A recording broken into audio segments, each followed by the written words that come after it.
Haia, enw wedi Iestyn Davies o Gopa traws fynydd. Ni'n ffarmio beef a defaid a gwarthag limousines pyr. Dwi'n edrych ymlaen i gymryd rhan yn y tasga yma, cos dwi'n meddwl mae gen i ambell i dric fyny'n llawas.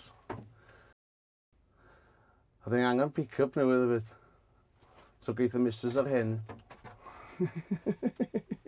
Mae'n ein bryd i bobl gogledd cael ennill y fferm ffactor yma, i bobl Gymru cael gweld be mae'r gogs yn gallu gwneud.